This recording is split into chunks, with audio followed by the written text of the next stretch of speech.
Bonjour à tous et bienvenue sur 3 minutes.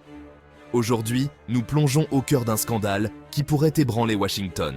Mark Zuckerberg, le PDG de Meta, vient de lâcher une bombe médiatique. L'administration Biden aurait tenté de museler les réseaux sociaux pendant la pandémie. Dans une lettre stupéfiante adressée au Congrès américain, Zuckerberg a révélé 3 points cruciaux.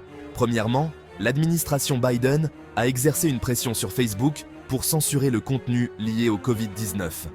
Deuxièmement, Facebook a effectivement censuré les publications qui ne correspondaient pas au discours du gouvernement sur le Covid. Et troisièmement, Facebook a supprimé l'affaire de l'ordinateur portable de Hunter Biden. C'est une victoire majeure pour les défenseurs de la liberté d'expression.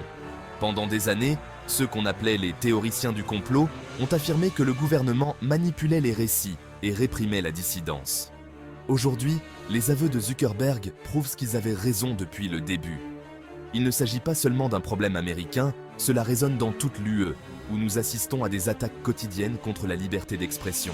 Zuckerberg a admis « Je pense que la pression du gouvernement était une erreur, et je regrette que nous n'ayons pas été plus transparents à ce sujet. » Il a ajouté « Je suis convaincu que nous ne devons pas compromettre nos normes de contenu en raison de la pression d'une administration, et nous sommes prêts à repousser si cela se reproduit. » C'est une déclaration puissante, mes amis.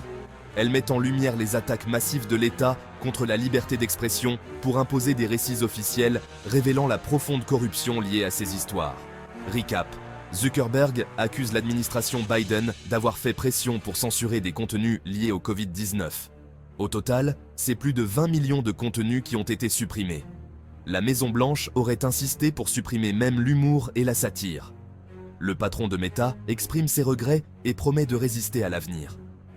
Annonce surprise, Zuckerberg ne financera pas l'infrastructure électorale pour 2024.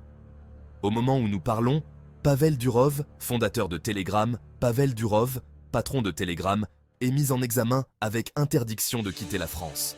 Le tout près, quasiment 4 jours en garde à vue.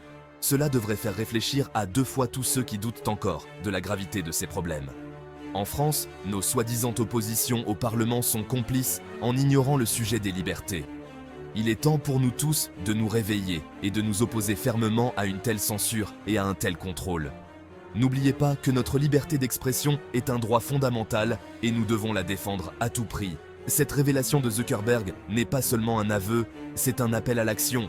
C'est tout pour aujourd'hui. Merci à ceux qui likent et ceux s'abonnent sur cette nouvelle chaîne. Nous redémarrons de zéro notre chaîne ayant été censurée. Vous aurez compris pourquoi. Restez vigilants, restez libres. À la prochaine. Et n'oubliez pas, quand le mensonge prend l'ascenseur, la vérité prend l'escalier. Elle met du temps mais finit toujours par arriver.